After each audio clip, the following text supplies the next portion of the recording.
ભાઈ તો ઘણા લોકો મને મેસેજ કરતા હોય છે કે સર અમે ટ્રેડ એક્ઝિક્યુટ કરવા અમને કોઈ ટાઈમ ફ્રેમ સમજમાં નથી આવતું, 15 મિનિટમાં કરી લઈએ છીએ, 5 મિનિટમાં કરી લઈએ છીએ, 1 મિનિટમાં કરી લઈએ છીએ, તો બેસ્ટ ટાઈમિંગ શું છે ઇન્ટરડે માટે? ઓકે, તો એનાલાઇઝ કરવા માટે 15 મિનિટની ટાઈમ ફ્રેમ બેસ્ટ છે. તમારે સપોર્ટ રેસિસ્ટન્સ માર્ક કરવા હોય તો 15 મિનિટની ચાર્ટ ફ્રેમમાં બેસ્ટ છે. ઓકે, જ્યારે ટ્રેડ એક્ઝિક્યુટ કરવાની વાત આવે તો તમે 3 મિનિટ અને 5 મિનિટનો યુઝ કરી શકો છો. જેમ કે 15 મિનિટના અંદર સપોર્ટ યા રેસિસ્ટન્સ માર્ક કરી દીધા છે, પછી કેન્ડલસ્ટિક પેટર્નનો યુઝ કરો 5 મિનિટ યા 3 મિનિટમાં. જેમ કે સપોર્ટ ઉપર હેમર કેન્ડલ બનાવશે, બ્રેકઆઉટ પર ટ્રિપલાંગ કરી શકો છો અને નીચે સ્ટોપ લોસ લગાવી શકો છો.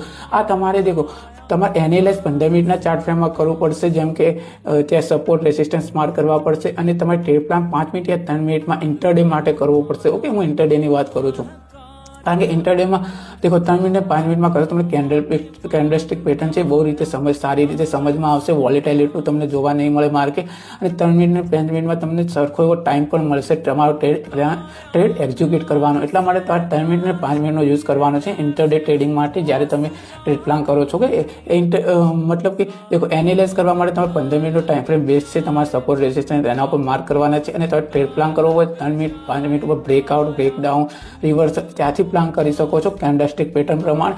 જેમ કે હવે રેસિસ્ટન્સ લેવલ ઉપર થયું છે 3 મિનિટનો તમે ચાર્ટ ફ્રેમ યુઝ કરો છો, બ્રેકઆઉટ જોવા મળે છે તો તમે ટ્રેડ પ્લાન કરી શકો છો નીચેનો સ્ટોપ લોસ લગાવીને. ઓકે, તો તમારી ટાઈમ ફ્રેમ ટ્રેડ એક્ઝિક્યુટ કરવા માટે 3 મિનિટ અને 5 મિનિટ બેસ્ટ છે, અને એનાલાઇઝ કરવા માટે 15 મિનિટનો ટાઈમ ફ્રેમ યુઝ કરી શકો છો. તો દેખો તમને ઇન્ફોર્મેશન પસંદ આવે